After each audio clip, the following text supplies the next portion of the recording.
Hello, everyone, and welcome to another episode of the Stray Pixels podcast, where I am so sorry I have to make this announcement, but we are going to continue service on the Stray Pixels announcement for the foreseeable future, or Stray Pixels pod. My God, I fucked it up. We're leaving it in. We're leaving it in. I fucked it up. My name is Colin Buchanan. I'm a Noisy Pixel staff writer and your host, and I'm joined, as usual, by my co-host and fellow staff writer, Nathan Mejia. Hello. As well as our server mod and do everything because he's good at everything, Ryuji. How are you doing, Ryuji? Good at everything, and yet plays gacha games. Okay, that's something, I guess.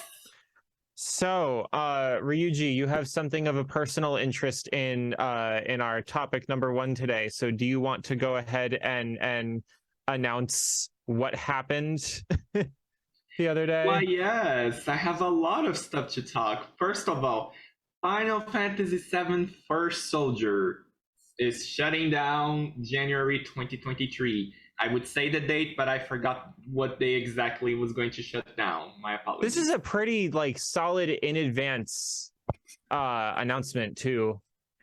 I was surprised by that. Really? Yeah, I think it's like 3 months in advance before shutdown, if I recall correctly.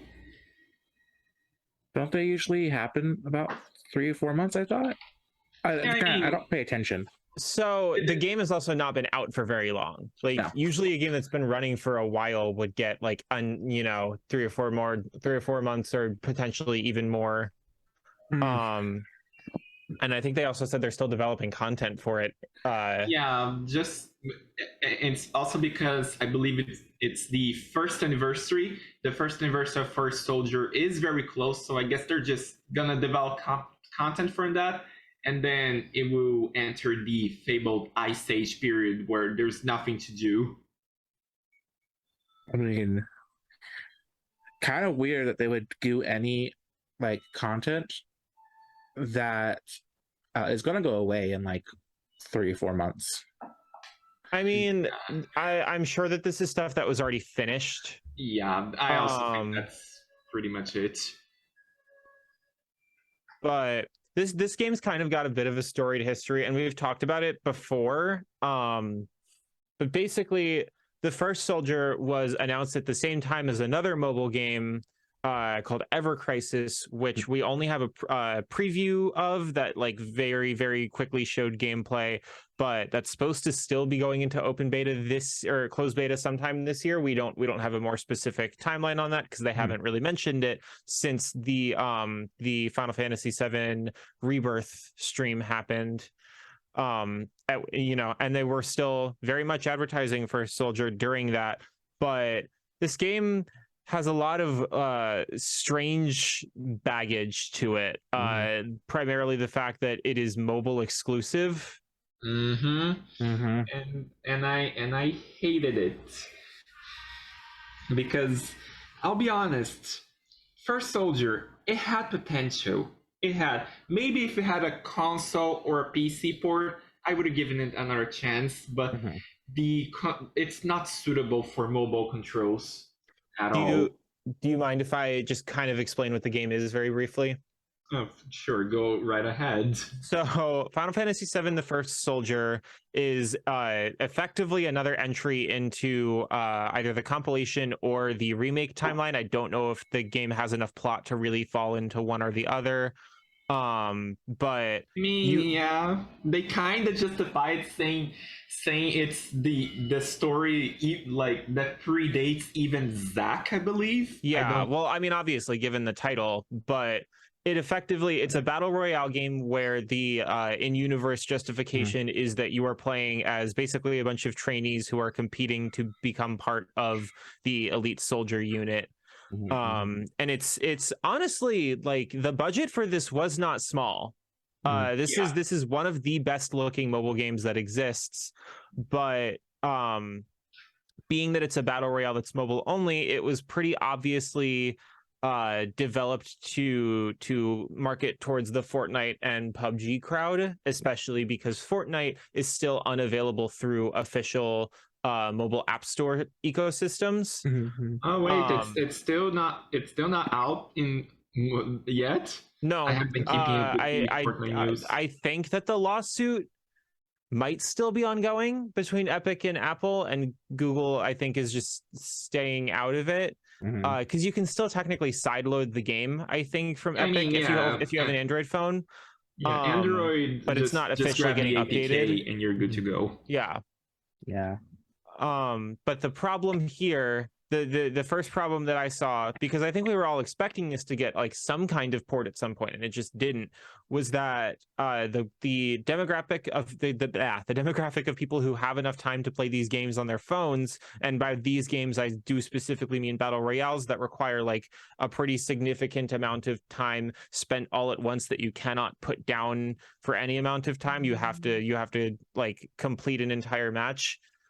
Is kids, and kids are not interested in this game over something like PUBG or Free Fire or something of that nature, because it doesn't have really the level of like kooky violence that a lot of kids are looking for in these games. It's got a very realistic graphics style, and it's very Final Fantasy flavored, and the just wasn't ever going to appeal to that demographic. So I don't know why that they decided to do this rather than giving it a PS5 port. That seems really obvious, or even just port. A PC port. I mean, especially PC, because I feel those controls, the controls of First Soldier, they would feel right at home on PC.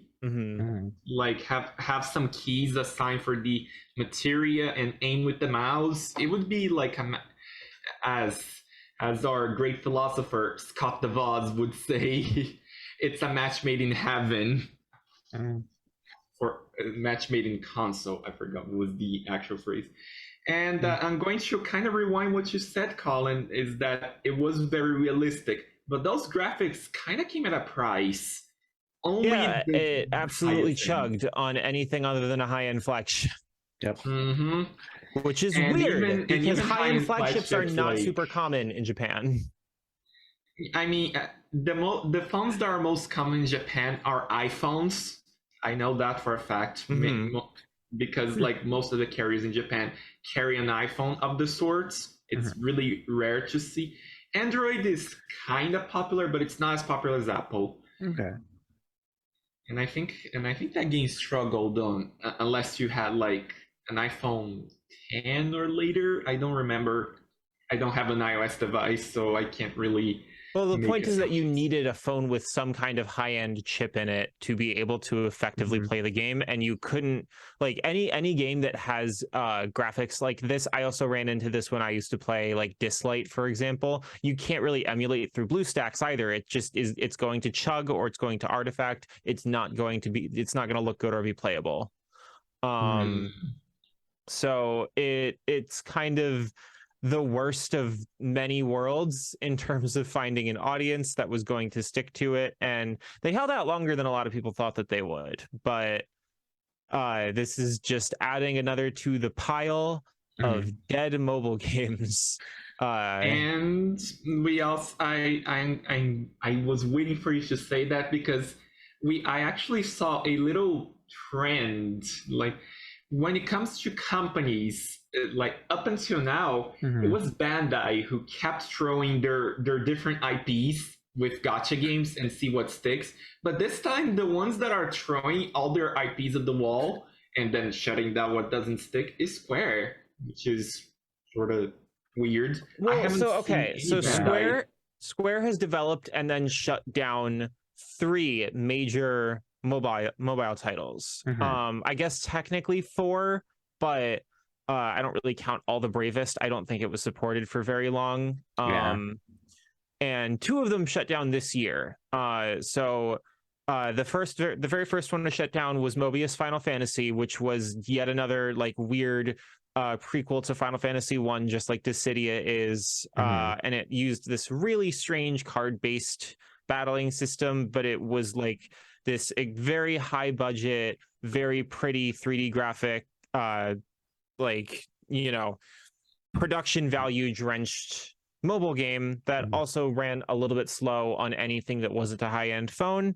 I believe that went for like a year and a half. This year 2022 also saw the shutdown of the longest running of these games, which was Final Fantasy Record Keeper, Record Keeper was a very different case than either of the other two, because Record Keeper was basically designed to run on pretty much anything, sort of like how Grand Blue Fantasy is. Like it's a game that very heavily uses 16-bit sprite graphics and just like layers, particle effects and stuff on top of those, but it's not very graphics intensive. So like I could take like an old cell phone out of, your grandmother's phone could run this game, you know what I mean? Yeah. But that went I remember for playing. I remember seeing Record Keeper when I was, I think, in middle school. Like that's how old it was. Mhm. Like I remember playing it on a Galaxy S4. Yep, that's what I started it on too. Like that's just how old the game is. Yep. Because we're now up to the Galaxy S22, even though we skipped a few numbers. We did, but whatever. That's not the point this time. So, and this one, like Square is pretty hesitant to shut these games down because like there's still several more that have been running for years and apparently have no problem. You have Final Fantasy Brave Exvius, which was their attempt to go in more of an original Grand Blue Fate Grand Order-y direction. You have my baby Dissidia Opera Omnia, which I believe just celebrated either its 4th or 5th anniversary. I can't remember.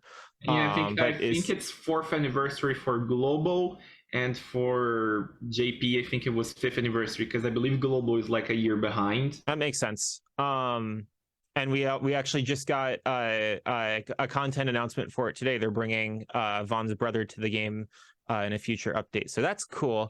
But there's also games like Another Eden that's been going for quite a while now. War of the Visions has been the updated gacha tactics game is still getting crossover events. I don't know how it's doing financially. I personally really don't like that game, but it's still alive. Square is not like fast to shut these things down. And that is contrasted very heavily against Bandai Namco. Because as we mentioned earlier this year, there's a whole episode about it. There's a whole graveyard full of dead Tales games, 2 of which ended service within a year of each other globally. And Tales of Luminaria ended with like I think a 1/4 of the content that was promised before it launched. So which is why I'm really scared about like how long will that promised Otome game that Square has planned only for Japan, Elements with Emotions, like they it plans to have like 60 routes and 60 endings and 45 routes, I believe, and like that's ambitious. Even though most of the routes were announced as pay DLC. Well, sorry, Nate, go ahead. I was gonna say, isn't that game not even going to be a gacha game? That game is not gonna be a gacha game, yes, but the thing is, like the way that Colin phrased Luminaria, it only got like 1/4 of the content that was planned. That game is perhaps just as ambitious as Luminaria with the amount of content it is planned to get. Well, sure, but Luminaria's content was all super expensive to make.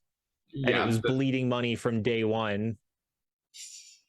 I mean, even the launch was bumpy. Oof. I reviewed it. I remember. But I think that Square has good reason to have faith in a mobile Otome game right now because of the lightning in a bottle success of Twisted Wonderland. Because it's doing so well that it's getting an anime. And ever since the English release, it's basically become like a cult hit. I have seen YouTube ads for it.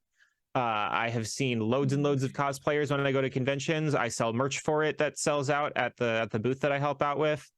So there's reason to think that a game like that is going to do well. I think a lot more reason than to think that in the year of our Lord 2021, you could still try and make it with a brand new battle royale title in the most comically saturated market imaginable.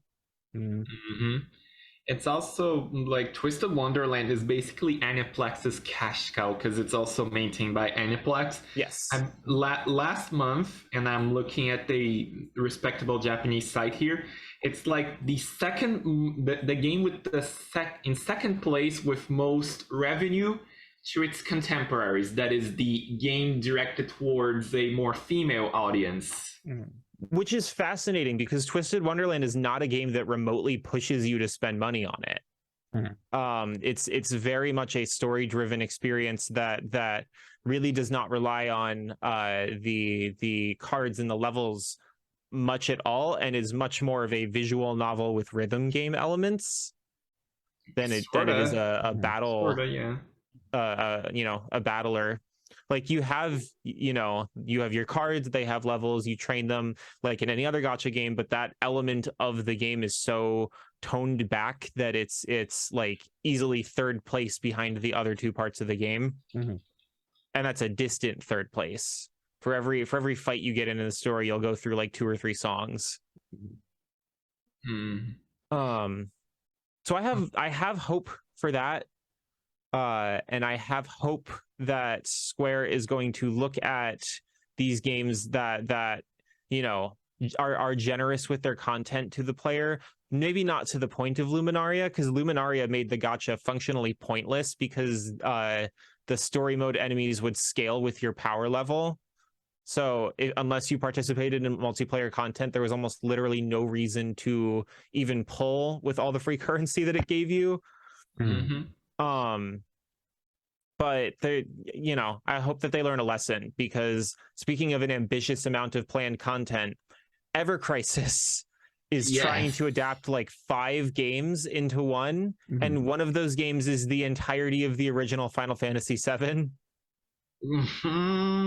All 3 discs, which that's gonna be something, and it's also gonna adapt the game that pretty much so I'm gonna let in on a little off topic. When I asked, I think it was Colin and Nate, like, so what about that game with Vincent, I believe? There's a Cerberus. I asked you guys about it, and like everyone at the Noisy Pixel staff, including Nathan Khan, collectively went, "No, Ryuji, don't waste your time with that game. That game is cursed." So, sorry, Nate, go ahead. I've been talking a lot.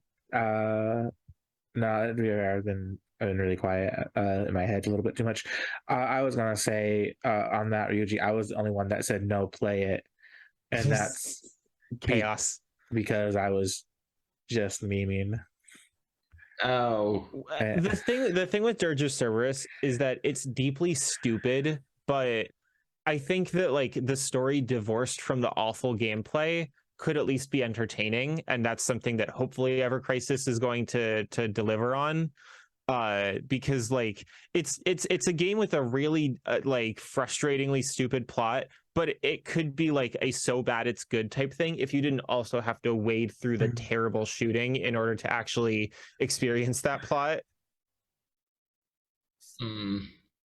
Not to mention the fact that there's a whole other mobile game that came before our current definition of a mobile game even existed, that is being adapted into English officially for the first time in Ever Crisis, that I'm really excited for, because it's a piece of the puzzle that we never got, and there's a whole character that a lot of people are very familiar with that came from that game. So it'll be interesting to see, but I hope that they have their expectations managed, and that they do a better job of promoting this game. Like, not that First Soldier didn't have promotion, I was seeing ads for it, but I don't think that promotion ever reached the right audience, and I don't think that the right audience was going to engage with it on their platform of choice. Yeah, I know. That's the sad truth of it. Yeah. Like, you could have even tossed this thing on the Switch, and I think a lot of people would have been down for it. Like Fortnite does gangbusters on the Switch, and there's plenty of adult fans who have one, and now you also have like precedent for putting one of these games on the Switch, because the Crisis Core remaster is going to have a Switch release. Yes, though I wonder I sometimes wonder, like, was a PC port even in the cards? We shall never know. It was probably locked behind some kind of sales number on mobile first. So it was probably going to be this needs this many downloads and this many fans saying, hey, we want this console or this PC version. And that's very indicative of that. It didn't even have controller support. Well, the thing is, there were lots of comments asking for a PC port, so I guess they just didn't listen. I have no idea. It's a case they were, like Colin said, they're aiming for the casual market when they should have been gearing towards, if you're going for the PUBG Free Fire. hardcore market, the actual diehards of those genres, they will check out any new ones. I mean, I've seen it with the MOBA people. They'll still go back to League of Legends, but they will go off and try the new whatever's coming out, the new MOBA coming out. It just has to be accessible. Yeah, it just has to be accessible. Like Pokemon Unite and the flip version of this only released on Switch and mobile. It's doing gangbusters, and not only because it's Pokemon, but it's a very competent game at its core as well. And a lot of mobile people who don't really like Pokemon or care about Pokemon did flock to it for a while. Because it's a shiny, like fancy new hotness that doesn't have the toxic fan base that League of Legends is so notorious for. Yep. Also, there was no chat right off the plat. You don't have to worry about your teammates outside of them pulling their own weight, and they're not gonna be like, "Oh, that's a racial slur." Oh, that's another. I mean, full of edgy kids calling each other the N-word because their parents aren't watching. Yep. Somebody direct messaging you saying they're gonna screw your mother, like the old Xbox days. Can I just say that's such a weak threat now? I think it's so much more threatening to say that they're gonna screw your dad, right? Well, then they'd have to get into. Well, first, I'd like them to try because they have to find mine first. But like, you get what I mean. Like it's so played out to say, "Oh, I had sex with your mom." I think that I had sex with your dad is so much more of a power move. I don't know. What about cucked? I cucked your dad. It's like. That would imply you made. Because the word "cuck" is also played out now. Is it now? I don't know. And and the actual meaning of it has been ground into dust. Like, cuck and simp mean the same fucking thing to the internet now. It's the stupidest thing. Yeah. Which is funny. And it's just because of idol culture that got really popular because of HoloLive.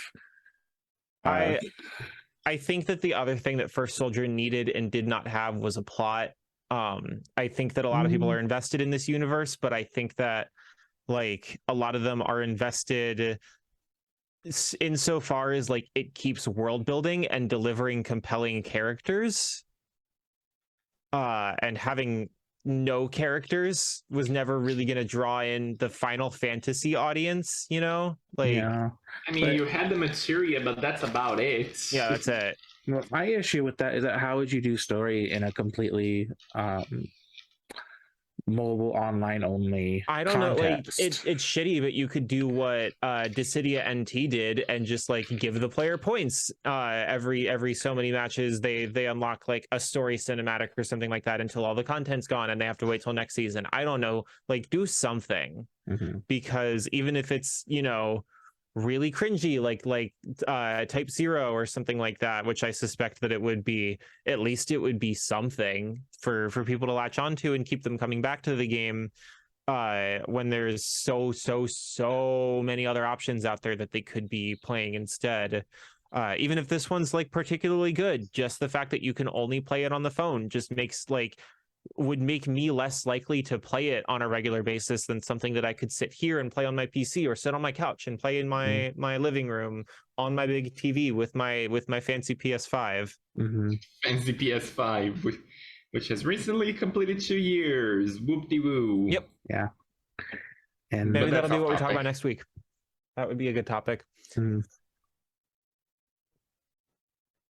All right. Any final thoughts about the First Soldier, Ryuji? Like I I previewed the game. There's one more thing that I wanted to talk that I hated about For Soldier. The backupping your account data. Like I'm assuming you guys are familiar with some Yes. gacha Yep. games let you upload like using Mhm. Facebook or Twitter or whatever, right? Yeah. Yep. Well, Square Enix Portal. yep, it was only backed up via the Square Enix portal, and it Mhm. was notorious because lots of people reported it. It was notorious for the Square Enix portal link to fail, even though it said it was successful. And then when you're like, oh, I got a new phone. Wait, what do you mean my save data cannot be accessed? And then it's like a 2 day back and forth with the support center. And Mhm. it's funny because like people used to be incentivized to use Portal before it was fully integrated into these games. Like Record Keeper every month would have a community goal for interaction and engagement with the Final Fantasy Portal app, and it got hit every single month.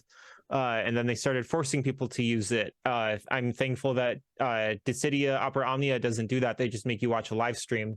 I think they do have Portal rewards, but like there's basically a dedicated community of people that fall on the sword and actually go in and do it for us.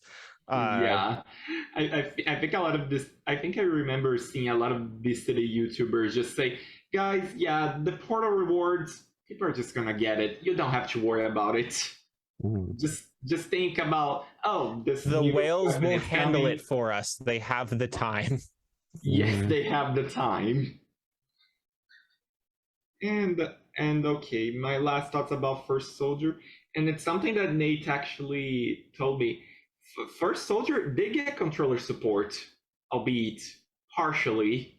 It was bad. Mhm. Trying to pair a modern controller like a DualSense would make the game freak out, and you can control the camera properly, and that was basically really bad. I think people said it worked better with one of those. I think what's the name? Razer Kishi. Those things Yeah. that you attach to your phone. Those Yeah. The still work better. Any other controller via Bluetooth, it just didn't work. So I had lots of flaws. Flawed backup system, flawed controller support. I could go on and on. apparently, It's and Yeah. I just like controller support on a phone game is nice, but it's not going to be the thing that saves that game. Mhm. absolutely not. It was like controller support is a feature that you hope for out of like a PC port. That was something that I was really hoping for out of the Another Eden PC port, and eventually we got it. You can play the whole game with the DualShock if you want to, but if it's still stuck on the phone, using a controller with a phone is super inconvenient. You have to have very specific equipment in order to do it, and it's it's not designed to work properly with either iOS or Android, especially Android. This is an issue that a lot of Android-based emulator consoles have an issue with, is that even if the buttons are built into the system, Android is just not built to respond with a proper ping time to physical input. So anything that isn't the touch screen is going to be deprioritized just by the system. So there's always just that little bit of lag. And in a game like this, that can be unacceptable.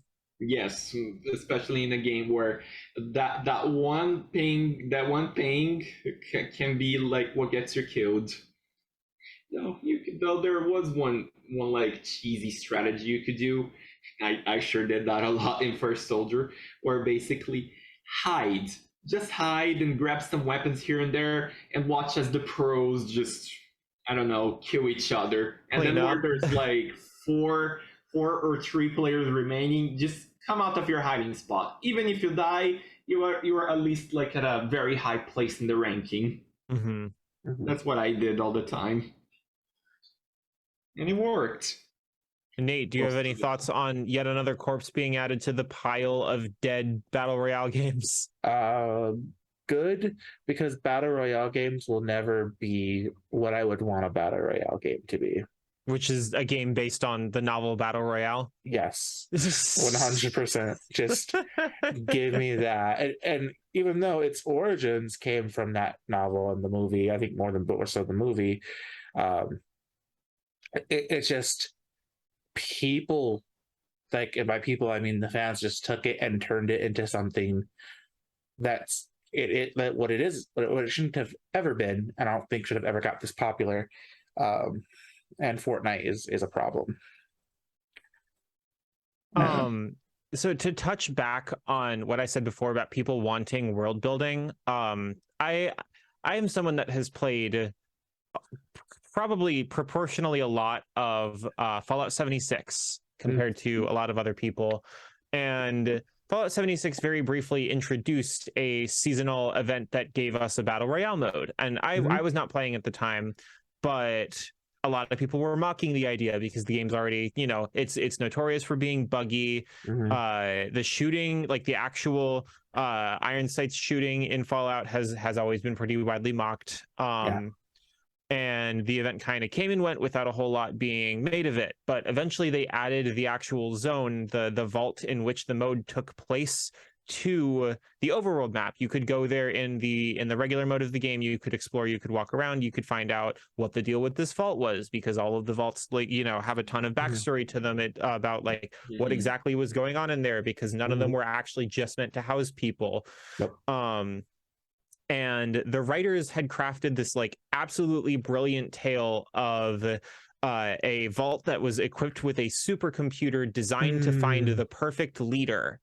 And they basically locked in a U.S. Army general with the supercomputer to give it advice on how to accomplish this goal, and it just ran test after test after test on the people in the vault without them even realizing it. Like the first one that they did was a democratically elected vote, and it didn't work because everybody voted for themselves. And then they tried a party system, and it didn't work because everybody voted for themselves. And eventually, after tormenting the fuck out of every single person in the vault and pitting them all against each other, its last resort was last man standing, and it gave everyone a gun and told them to murder each other. And that is the battle royale mode. Like, that is so brilliantly integrated into the world of Fallout that it bothers me that the plot for First Soldier is such an excuse plot in comparison. Like, you could have done something here, you know? And it doesn't feel like they tried very hard. It feels like it was a battle royale game that had a lot of good ideas for gameplay, not very good ideas for business model, and no ideas for how to actually properly integrate it into the universe. So I think that a lot of people forgot it or rejected it or played it and put it down and never picked it back up again, and that's why it's dead. Oh well, at least Square Enix can safely ignore, because if they were planning to do put that game at the very first node of the chronological time chart, the timeline. Sorry. There you go. Time chart. Why did I say that? Anyways, if they were planning to put it at the very beginning of the timeline, they can safely discard that, because it just no plot happens. It doesn't exist. There's no. All right. We're going to take a quick break, and when we come back, we're going to do part 2 of our celebration of spooky season with even more of our favorite spooky games. So we will see you guys in a minute. Welcome back from the break, everybody. In the first half of this week's episode, we discussed the downfall of Final Fantasy VII, The First Soldier, and a whole bunch of other mobile games in the last year or so, why we thought that this specific game failed and what might have been done to save it, but it's too late now. And in this half of the episode, we're going to continue our discussion of spooky season horror games, featuring a brand new podcast guest, and that is one of our Nosy Pixel interns. Quote unquote. This is Wade Hilton. Wade, do you want to introduce yourself? Hi, I'm Wade Hilton. I go by Crepusculus pretty much everywhere else. I'm, like he said, an intern at Noisy Pixel. I've written reviews for intern hard quotes. I've written a lot of indie reviews, and I'll be reviewing Sparks of Hope when that comes out. Hooray!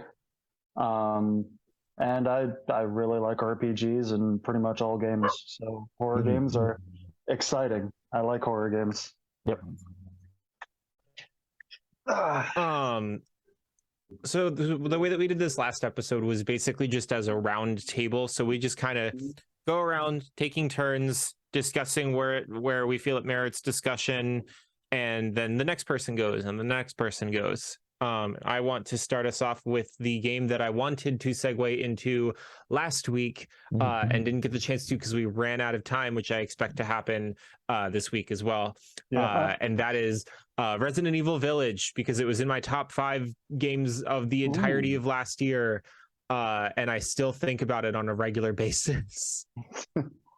Oh man, Village was an adventure for sure. Village was very good. It was probably one of the games I played too, and I was very excited for. I was very disappointed I didn't get to write the review for it, but I did get to write the preview for it. And it was,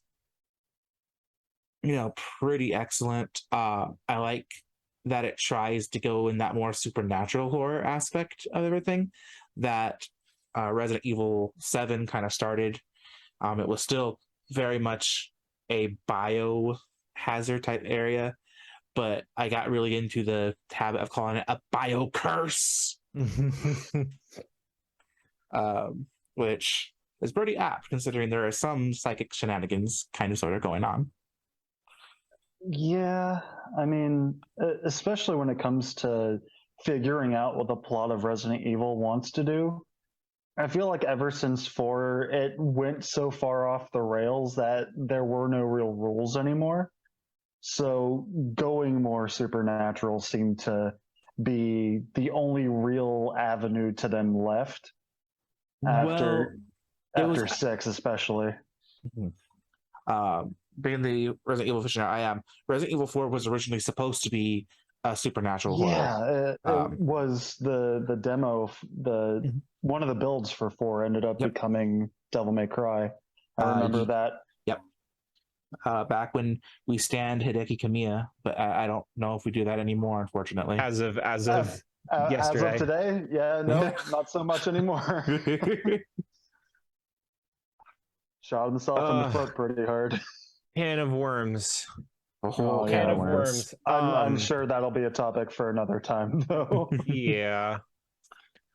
I don't know. I got sucked into Village so hard. I played it all in one weekend. I really liked the way that it built off of what Biohazard set up. And I don't want to go into too many spoilers for either of these games, but I do feel like Biohazard did manage to pretty much explain everything that was like supernaturally about it, including my absolute favorite explanation, which is what the hell Lucas's deal is. There's a reason why so many people latched onto him. Obviously, Resident Evil 8 gave us Lady Domitrice, who set the internet on fire by being 9.5 feet tall and staring down at you. And I will say that the castle wasn't my favorite part of the game, just because I'm not a huge fan of the stalker segments of these games. Okay. Just because sometimes they end up being like, once you've got like a methodology figured out, it just becomes a thing that's annoying. Well, that's kind of how Stalker turns into, and it doesn't help that Resident Evil Stalker mechanics have never been great, because you can literally kind of idle in front of the save door and go back and forth and watch her as her tracking begins, ends. Exactly. But the whole rest of the game, it gives you a lot of stuff that either you hadn't seen in Resident Evil before, or it does something that you have seen, but it's like still going back to the actual like horror-based roots of the series rather than turning it into an action game, which is what 6 did. So it ups the scale a lot from 7, and it takes a lot of big swings. And I love when writers take big swings with games like this that are guaranteed to make a lot of money regardless. And absolutely. The expansion for it comes out next week. I lost track of that. I'm excited because I've played Biohazard, and I haven't actually played through Village yet. Okay. Right now, I'm living with my partner, and she hates horror games. She's a big scaredy cat. So I've kind of dumbed down the amount of horror games I play. But I I generally, first person horror to me feels a bit more limiting. Like some games do it outrageously well. Like the original Outlast was fantastic. I did enjoy Biohazard, and I feel like the crouch and everything worked into its own combat. But I didn't feel like the combat scenarios in Biohazard in particular were very scary. Yeah. But after playing so many horror games, you also get kind of desensitized to horror scenarios. So, like you said, the stalker thing, the in Biohazard when I can't remember his name all of a sudden. It was right there. The dad starts like following you around early on, like his sudden movements and appearing and disappearing. Like that stuff was amazing in the short term, but when it became more regular, it became far more noticeable, like you said, the pathing and whether or not you were within their zone. And I feel like the remake for Resident Evil 2 actually did that amazingly because Mr. X could follow you into save rooms sometimes, and that meant nowhere was safe. And in a horror situation, that is definitely what you want. You want to take away any feeling of safety the player had. Yeah. So what I've seen and played of Village, I immediately noticed Lady Dimitris's movement and how if you took one step this way, she would just completely de-aggro and go away for a while. Yeah. For stalker mechanics, Resident Evil does it best when it's an event, and once you hit a certain spot, stalker ends for that part. Resident Evil 2 kind of does it. Remake does kind of does it well. There is still safe rooms more or less. Mr. X will still follow you in. I think there's one event where he won't follow you in. I think there is one event where he might follow you into a save room, but I don't remember it. Like the clock tower is pretty much safe as well. And then once you get into the basement, he don't give a crap about you anymore. At least until the event with the doors opening and everything. Yeah. Oh man, Resident Evil 2, the remake for Resident Evil 2 was so good. Which makes me sad about what happened with 3. I will say, just before we move on, because we're probably going to in very short order, the notion that fights in 7 were not spooky, I have one word for you, and that word is chainsaw. Oh, Yeah. If you did not shit your pants the first time you heard the revving of the chainsaw, I do not know if you are a Resident Evil fan. There were short moments like setting up. The chainsaw is definitely one. I can't remember names from Biohazard, aside from Lucas. Yeah, there's Lucas, Jack. I think her name was Marie. No, not Marie. Something with an M though. Can't remember off the top of my head. Margot or something like. Yeah, Margaret or something like that. Yeah, Marguerite. You're right. Marguerite. She was in several scenarios throughout the house, and especially her DLC. The DLC with her, where you're like stuck in the room, amazing. Oh yeah, like, maximum horror, like oh fuck, what happened, kind of thing. And like some scenarios set up beautifully, but the fight itself, like the chainsaw fight with Jack, was a little like.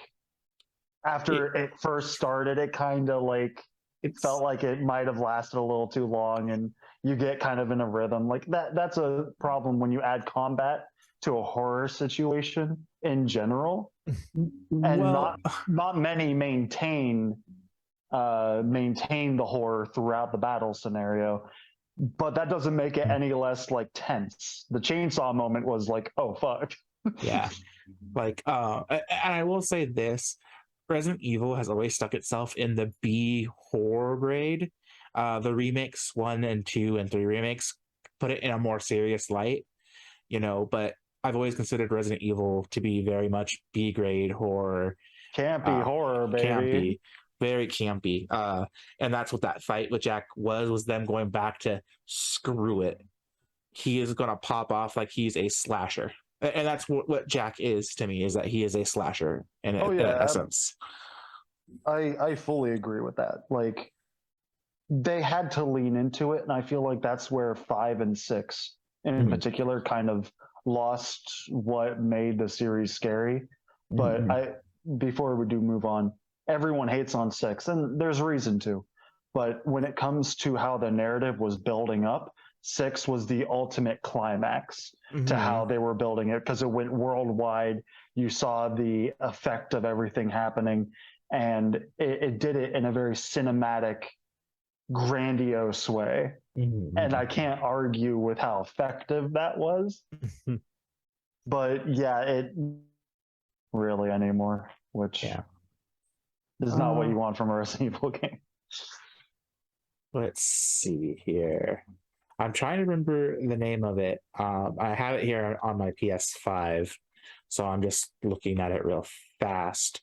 But it's a Korean horror game. Well, do you want to let Wade? Yeah, go ahead, Wade, while I look for it really fast. What's up? Go ahead. Pick a game to talk about. Pick a game to talk about. Pick a game to talk about. Wow, let's see. I mean, a lot of the horror games I played haven't exactly been recent, but what it really comes. That's fine. Like I already mentioned Outlast, which, like, it was at the time, I feel, a different kind of variety of horror, where instead of shooting your way out of the horror situation, you couldn't defend yourself. I mean, it kind of came in the same vein as like Amnesia: The Dark Descent, where like there was a time when that was really popular, was just like you're supposed to shit your pants and there's nothing you can do about it. Amnesia and the original Outlast 2 is kind of a stinker, but that kind of horror in particular, I don't think I've seen it done super recently. I guess you have Phasmophobia, which I play with some friends at least once a week, which they keep updating. If you haven't played it in a while, they keep updating it. They just added like new varieties of maps and new things going on. And I feel like there's another game that came out that I haven't gotten to play yet. It just came out like 2 days ago. What was it called? It literally just came out 2 days ago, and I saw it all over my thing. Scorn. Scorn. Oh, yeah, Scorn. And I saw a little bit of footage of Scorn, and I think people are starting, like, maybe Village and Biohazard helped push the idea of going back into actual aesthetic horror instead of, spooky house or whatever. But, like, Scorn looks like it's aesthetically, like, atmospherically horror, and also like on the edge of psychological horror. For people out there, Scorn is a horror game that's heavily based off of the same artwork that Aliens was based off of, Giger, and all that stuff. So it has that very biomechanical feel to it, and kind of that chunky, meaty atmosphere with it. A very similar game, look-wise and feel-wise, was Lust for Darkness. I haven't even heard of that one. There's reasons for that. It was an AO horror game. Oh, okay. Do you potentially mean Lust from Beyond? No, Lust from Beyond, yes. This is the one about wanting Cthulhu. want a deep dive into an old great one. Great old one, excuse me. Lovecraftian. Stupid, sexy Cthulhu. I mean, if we bring up Cthulhu in horror situations, we have to mention Bloodborne, right? Eventually, we could talk about that thing. I want to kind of keep it to one topic per game. Actual. Yeah. But you go in. When I like Resident Evil, obviously. I've played all of them except for 8 all the way through, and I after playing 8, when I start playing things like Outlast or Phasmophobia, um, it's a defenseless, you're screwed unless you know exactly how to react. And fighting is not an option. Yeah. Outlast was, again, more scenario driven. And it did have the stalker situation with I can't even remember his name. I'm bad with names if you couldn't tell.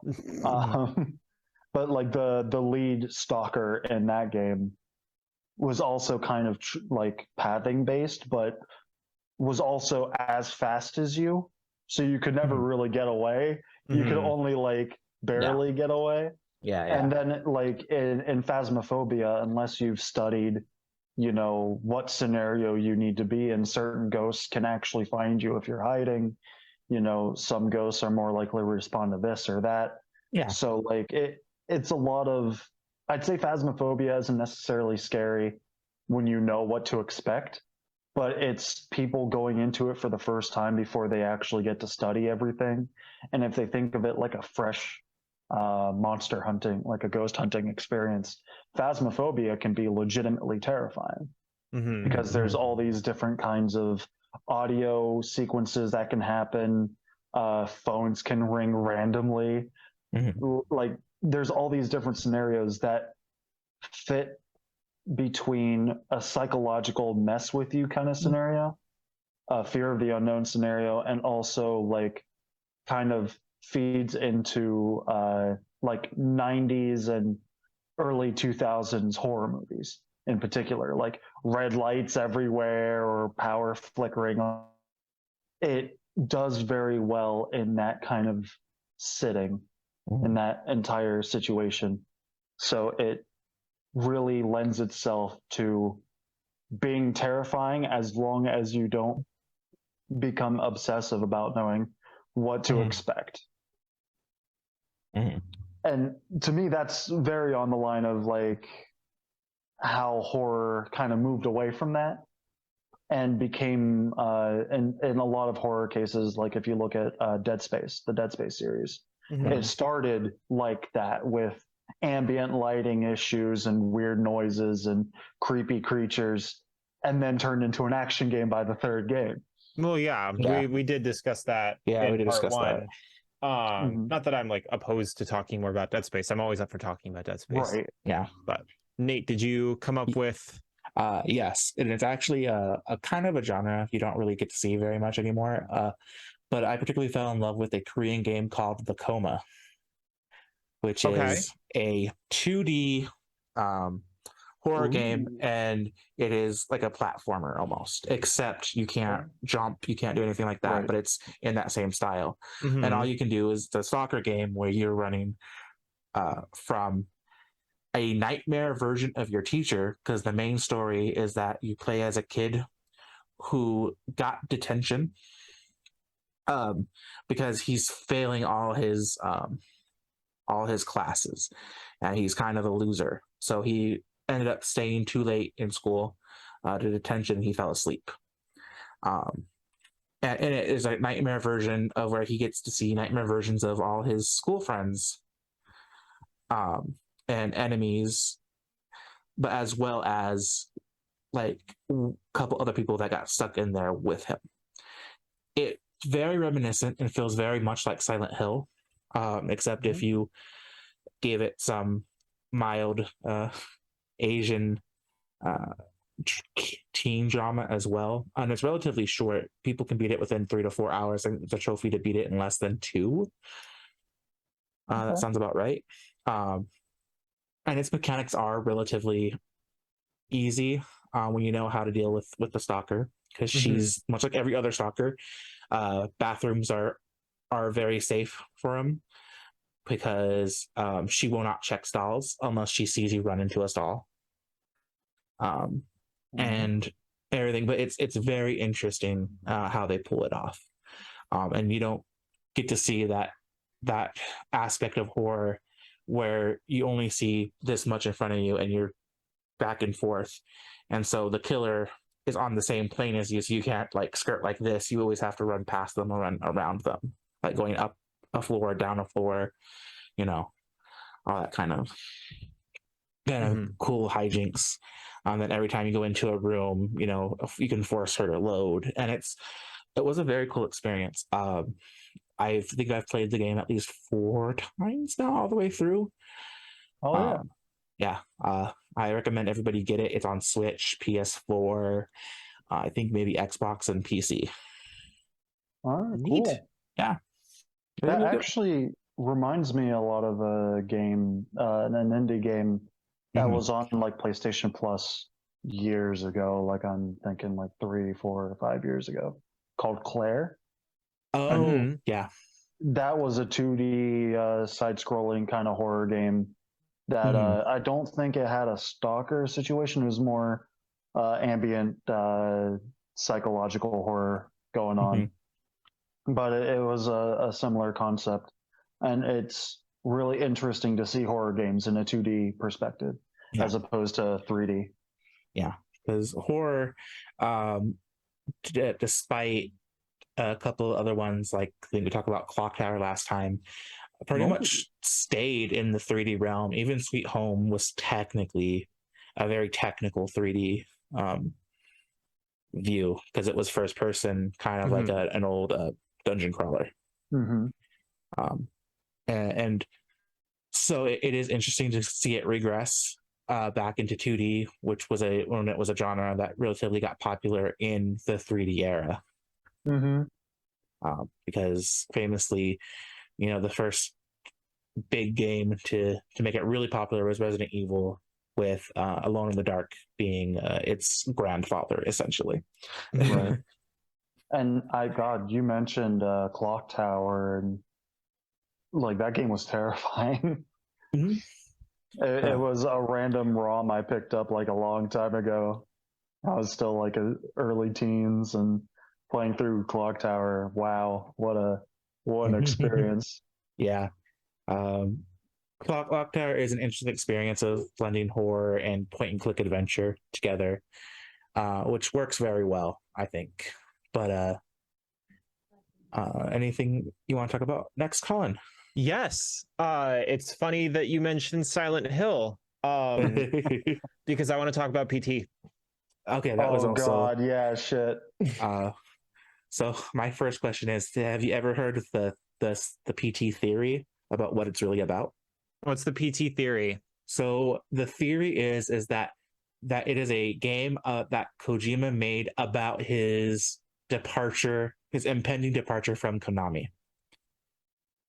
Um, and that the aborted fetus monster was like his games and his babies that Konami were going to slowly kill after he left. Um, and there's a lot of like dates line up randomly to very like almost too coincidental. Like, oh, they mentioned this date, and this is the date where they axed him from the board of directors, because it was a very slow behind the scenes process to get Kojima out because he was so Mhm. entrenched inside Konami at that point.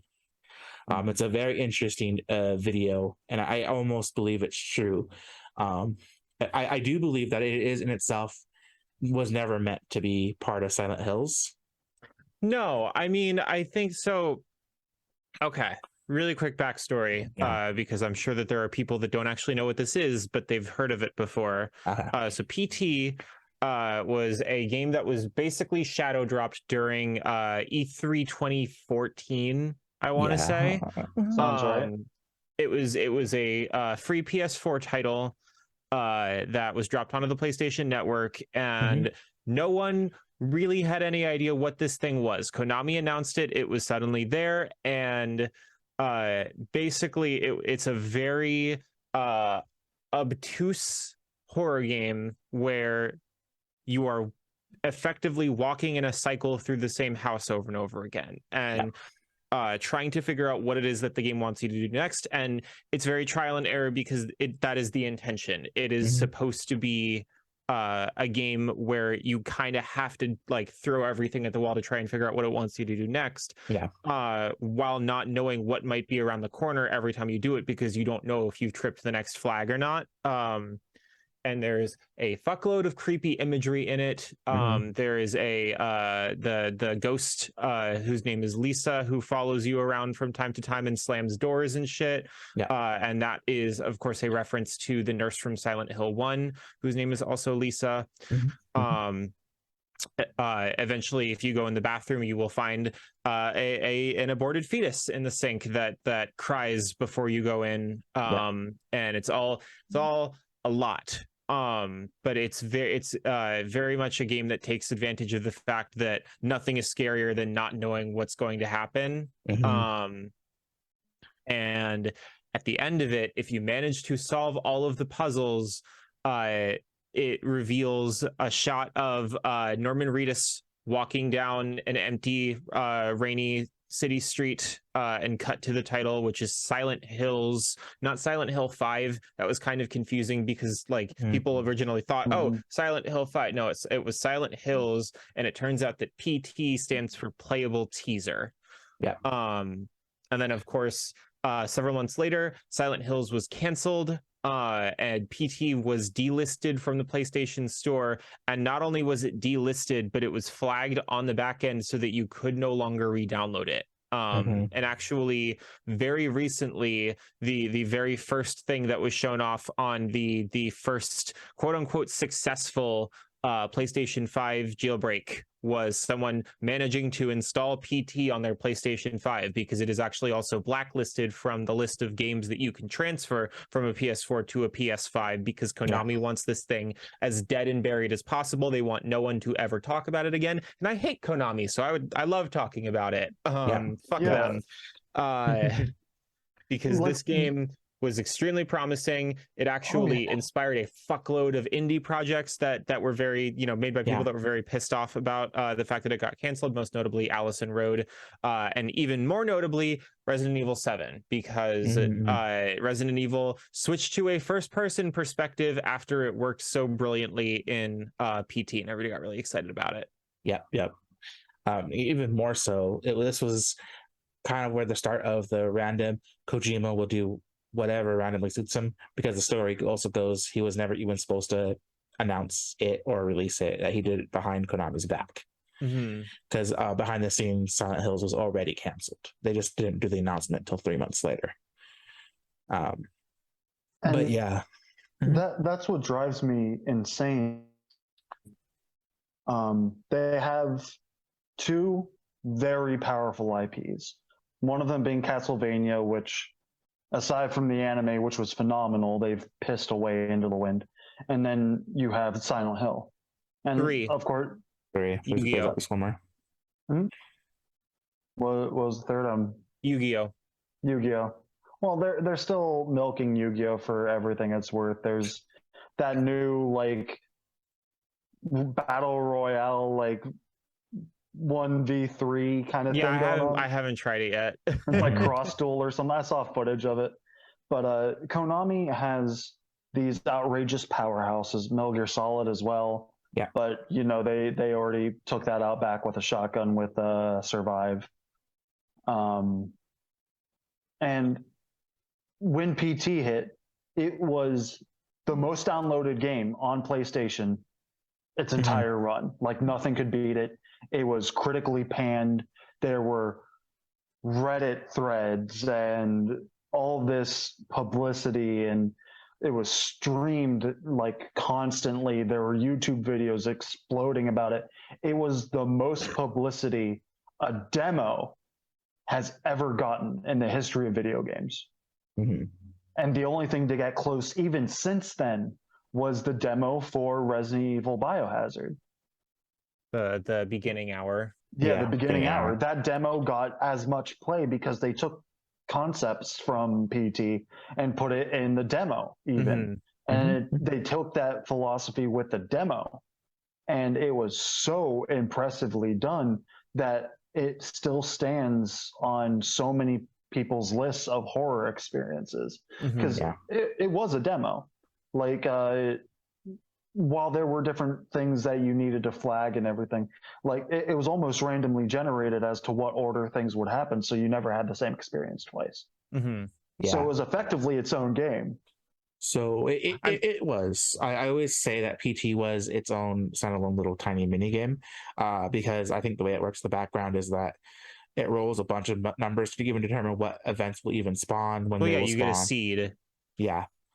And it's very interesting. I mean, it was the game that also spawned the most amount of rumors, because I don't know how Oh many my times God. it was like, you gotta We've been scream through an Lisa. entire decade of Silent Hill rumors just because of PT. Like, I think that a lot of people had effectively given up on getting a good Silent Hill game again after the 7th generation games were kind of stinkers. And Yeah.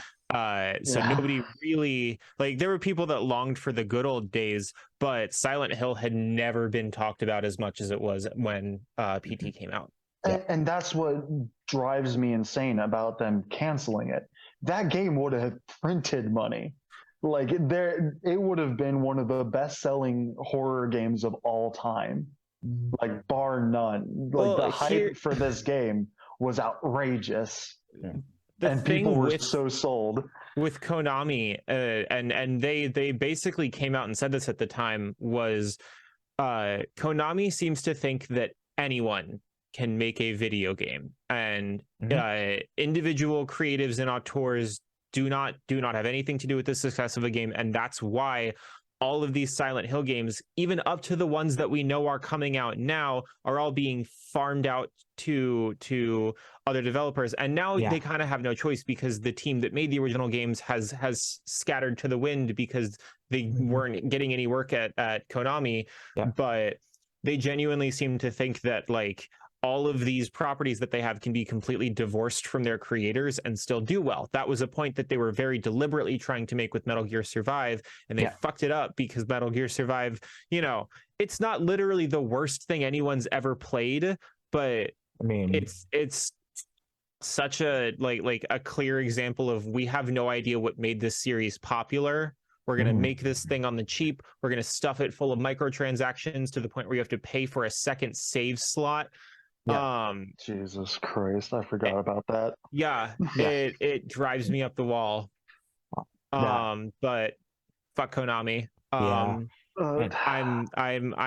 not even so sure about what's going to happen now with Silent Hill, because, you know, it would be cool to get you know, Supermassive on a Silent Hill game. They basically already made one with Dark Pictures Little Hope.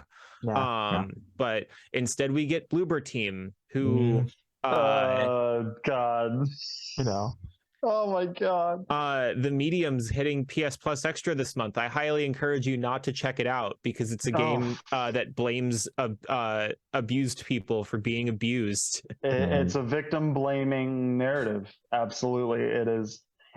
It had some kind of good concepts, and then it just shat all over itself by victim blaming and making that kind of like the crux of the story.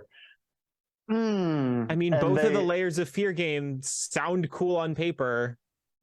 I mean, the first Layers of Fear was all right. It was more kind of fuck around, find out, I guess is the right word for it, type of game, where you kind of explore and kind of see things, and vaguely creepy things happen. Not bad. I haven't played Layers of Fear 2. They weren't bad. They weren't that bad. As horror games with spooky things happening, they weren't bad. But when it comes to the narrative they try to sell, that's where their games kind of put the gun in their mouths and start pulling the trigger at rapid rates. Like, they have an idea. They have a pretty good grasp of what makes a horror game. They do appropriate atmospheric things. The first Layers of Fear did a lot with room design and like melting your expectations into things you couldn't possibly expect. I remember one sequence where you're in a room and then you go down a hallway through the room, and now you're at like a higher point in the room as the room expands and twists. And that's a really cool imagery. But then the narrative happens, and they just never make it all the way around the bases. The narrative is so problematic, and the medium is so problematic. Unfortunately, we have to end on that note. But thank you so much for joining us, Wade. Oh, absolutely. I love talking video games, and especially like talking horror games like this is really cool. I want to thank you guys at home for listening to another episode of the Stray Pixels podcast. We post every Tuesday on your podcast app of choice and on the Noisy Pixel YouTube channel. What are your guys' favorite horror games we haven't talked about yet? What do you think about the Bayonetta thing that we didn't get to talk about really at all because it dropped in the middle of us planning this episode? Did you ever play The First Soldier? Did you ever play Tales of Luminaria? Any of these other games that shut down this year?